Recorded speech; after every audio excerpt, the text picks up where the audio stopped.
রাধে রাধে বন্ধুরা, এই যে বড় মাছের ঝাল বানানো হচ্ছে। এই যে তেল গরম হচ্ছে, তেল গরম হলেই পেঁয়াজগুলো ছেড়ে দিচ্ছি। এই যে পেঁয়াজ ছেড়ে দিচ্ছি। তার আগে প্রথমে তেলটা গরম হওয়ার সঙ্গে সঙ্গেই আস্তা মৌরি দিয়েছি, অল্প কালি জিরা দিয়েছি, তারপর পেঁয়াজ ছেড়ে দিয়েছি। পেঁয়াজটা একটু কষা হলেই, যেমন একটু রসুন আছে, একটু আদা দেব, তারপর মশলাগুলো দেবো আর কি। রসুনটা একটু ভাজতে লাগবে, কেননা রসুনটা ভাজা না হলে আবার কাঁচা গন্ধ আসবে, খেতে ভালো লাগবে না। এখনই মশলাগুলো ছাড়বো, তার আগে এই যে রসুনটা, রসুনটা দিয়েছি। রসুনটা একটু ভাজা হতে হবে। রসুনটা একটু ভাজা হলে এই যে দেখুন, পরে একটু আদা দেব,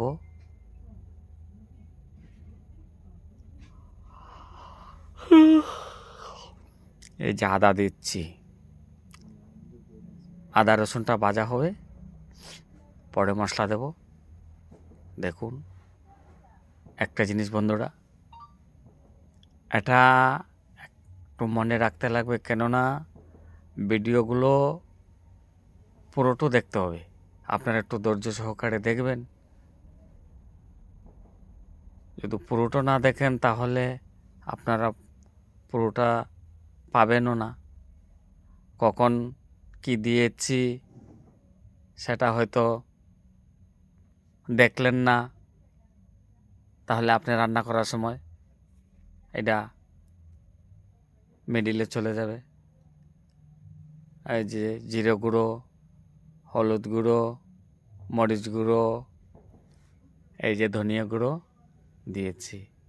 যেমন এটা হচ্ছে আপনার, এই যে টমেটো দেওয়া হচ্ছে প্রায় 400 লোকের, তো মনে করেন 100 গ্রাম করে দিয়েছি। হলুদ মরিচটা একটু বেশি দিয়েছি, কেননা আমাদের বাঙালি তো, বাঙালি রান্না, বাঙালির স্বাদ। মরিচটা যদি একটু বেশি না হয়, জালটা যদি একটু বেশি না হয়, তাহলে আমাদের হবে না। আমরা একটু জাল বেশি লাগবে, সেই জন্য যেমন মরিচটা মনে করেন 150 গ্রামের মতো দিয়েছি, আর সবটা 100 গ্রাম করে দিয়েছি। এখন মশলাটা কষা হবে। মশলাটা কষা হলেই আপনার যেমন চালমগজ আছে, কাজু বাদাম আছে, এগুলো এক অল্প লাল বাদাম, এই যে কাজু বাদাম দিয়েছি, এটা কাজু বাদাম দিয়েছি, এই যে লাল বাদাম আছে, চালমগজ আছে, একসঙ্গে এই যে দিয়ে দিলাম, একসঙ্গে দিয়ে দিলাম। আপনারা একটু ধৈর্য সহকারে দেখুন যে ছোট ভাই রান্না করেছে, কীরকম করছে সেটা দেখুন। আর আপনারা আমার পাশে থাকবেন, কেননা আপনারা যদি পাশে না থাকেন তাহলে আমি কাকে এই ভিডিও দেব?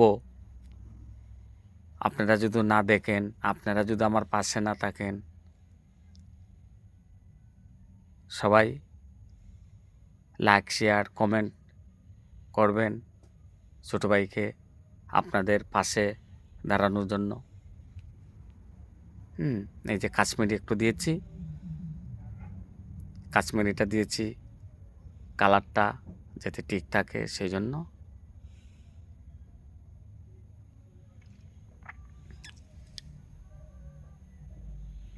মশলাটা এখন কষা হবে, একটু ভালো করে কষাতে লাগবে, কিন্তু একটু ভালো করে যদি কষানো না হয় তাহলে খেতে স্বাদ পাবেন না। বলবেন ছোটো ভাই রান্না করেছে, এগুলো কি দেখাচ্ছে, এগুলো ভালো হয়নি।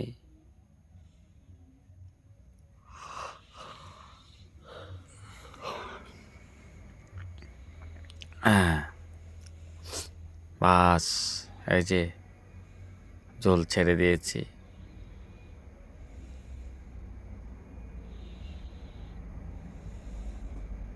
তারপর বড় মাছটা ছেড়ে দেব।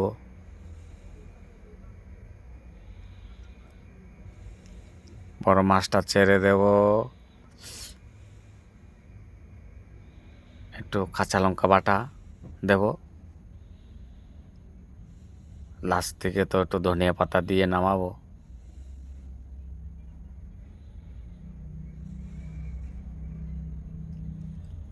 এই মশলাটা যদি একটু ভালো করে কষা না হয় তাহলে কিন্তু টেস্টিটা ভালো হবে না।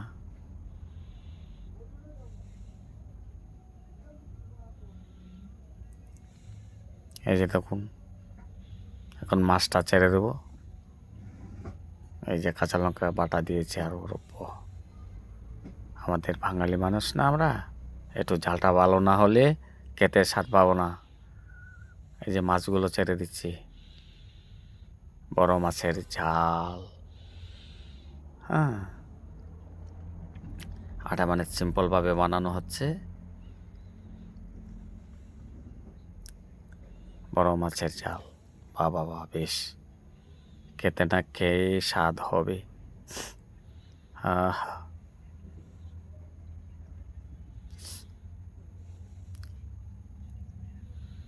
এই তো একটু নাড়া দিয়ে আপনার ধনিয়া পাতা দিয়ে নামিয়ে দেব।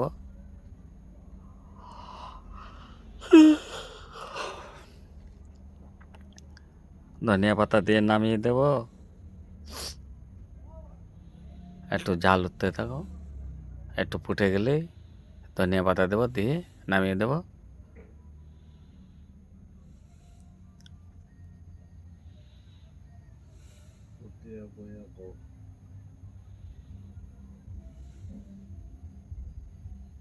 রাধে রাধে বন্ধুরা, এই যে ফুটে গেছে। বাস,